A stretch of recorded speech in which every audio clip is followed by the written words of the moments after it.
Assalamualaikum warahmatullahi wabarakatuh.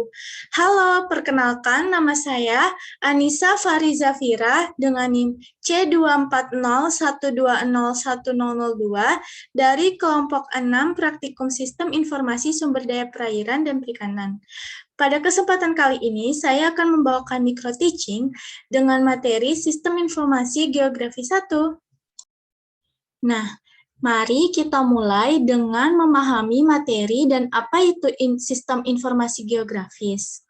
Nah, sistem informasi geografis atau SIG merupakan sebuah sistem informasi perangkat lunak komputer yang berperan untuk mengatur, mengolah, membangun, menangkap, memanipulasi, mengatur, dan menyimpan data-data geografis berupa deskripsi secara detail, kondisi, dan fakta yang terkandung dalam sebuah basis data yang berhubungan dengan persoalan serta kondisi dunia secara nyata untuk menampilkan informasi yang mempunyai referensi geografi.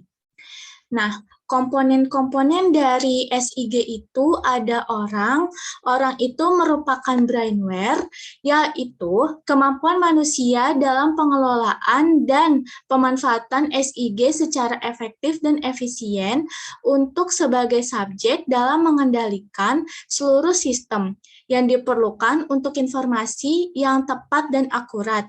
Kemudian ada data. Nah, data ini merupakan sumber yang akan diolah oleh software yang akan kita gunakan dalam SIG.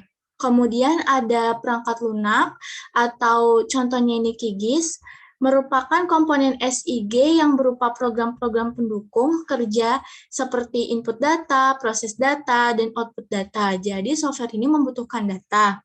Contohnya itu ada QGIS ini, lalu ada ArcView dan ArcGIS. Kemudian ada hardware atau perangkat keras yang merupakan perlengkapan pendukung kerja SIG seperti CPU, monitor, printer, digitizer, scanner, plotter CD-ROM, VDU, dan flash disk. Yang kemudian ada metode. Metode merupakan rangkaian langkah kerja yang dilakukan dalam keberhasilan untuk pengumpulan, proses, analisis, dan publikasi data geografis. Langkah kerja ini harus terstruktur dan dapat dilakukan hingga berhasil menjalankan program. Kemudian jenis data SIG itu ada dua. Yang pertama data spasial. Data spasial merupakan data yang mengacu terhadap posisi, objek, serta hubungan antar keduanya dalam suatu ruang bumi. Data spasial terbentuk dari salah satu komponen yaitu informasi.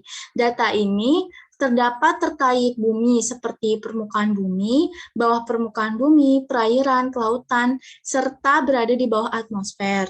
Yang kemudian ada data atribut. Data atribut ini disebut sebagai data non-spasial yang melengkapi keterangan dari data spasial dalam bentuk statistik maupun angka. Misalnya itu berupa teks, tanggal, dan tabel juga termasuk. Nah, data non-spasial ini cocok digunakan untuk tipe yang dua, yaitu ada data kuantitatif dan kualitatif. Nah, data atribut ini digunakan untuk menggambarkan gejala topografi. Nah, kualitatif itu seperti nama, jenis tipe, dan kuantitatif itu angka, besaran jumlah, tingkatan, dan kelas interval yang berhubungan satu-satu dengan data spasial tersebut. Kemudian format data spasial ini terbagi menjadi vektor model dan raster model. Nah, perbedaannya apa? Data vektor adalah representasi dari muka bumi dalam bentuk suatu model yang menempatkan, menyimpan, dan menampilkan data berbentuk kumpulan garis, titik, hingga poligon ke dalam suatu koordinat titik X dan Y. Sedangkan data raster ini merupakan data yang ditampilkan berbentuk cell grid yang disebut pixel dengan suatu resolusi yang merupakan penggambaran dari ukuran sebenarnya pada permukaan bumi yang diwakili oleh setiap pixel pada citranya. Semakin kecil ukuran permukaan bumi yang diteliti pada data, maka semakin tinggi pula resolusi data. Nah, Kemudian ini ada beberapa bentuk dari format data spasial. Yang pertama itu ada titik. Nah, titik ini tuh merupakan pengolahan data yang berbentuk titik dan simbol dalam mewakili data pada posisi, misalnya itu posisi ibu kota. Kalau garis merupakan pengolahan data berbentuk garis, contohnya itu penampakan jalan, sungai, atau jaringan pipa. Kemudian ada poligon. Poligon itu merupakan luasan atau area yang disebut dengan boundary. Contohnya itu ada pulau, gedung, dan perumahan. Nah, sumber data spasial. Sumber data spasial ini ada yang namanya peta analog. Nah, peta analog adalah peta yang proses pembuatannya menggunakan teknik kartografi yang tersedia dalam bentuk cetak yang umumnya terdapat koordinat, arah matangi, maupun skala. Kemudian peta analog ini menggunakan sensor satelit untuk memantau kondisi pada suatu geografi permukaan bumi yang dikonversi ke dalam bentuk peta digital yang dibantu oleh digitizer, serta dilakukan proses overlay dan proses scanning pada peta analog ini. Kemudian ada data sistem penginderaan jauh.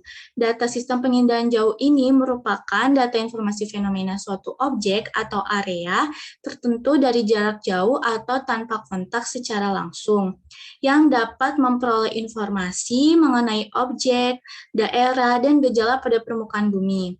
Data ini dapat dimanfaatkan dalam bidang hidrologi karena tersedia secara berkala serta mencakup wilayah-wilayah tertentu, dapat pula berupa citra seperti ruang angkasa dan foto udara. Yang ketiga, ada data hasil pengukuran lapangan. Data hasil pengukuran lapangan ini merupakan data yang berasal dari pengambilan data secara langsung dari lapangan yang dibutuhkan untuk kelengkapan atribut data. Data ini dihasilkan dari perhitungan dan pengukuran tersendiri, dapat berupa batas administrasi, batas kepemilikan lahan, batas persil, atau batas hak penguasaan pengusahaan hutan. Kemudian ada data Global Positioning System yang merupakan kepemilikan keakuratan semakin tinggi seiring perkembangan teknologi yang direpresentasikan dalam format vektor.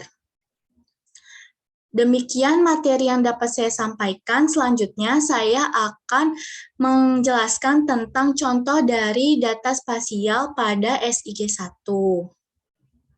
Terima kasih.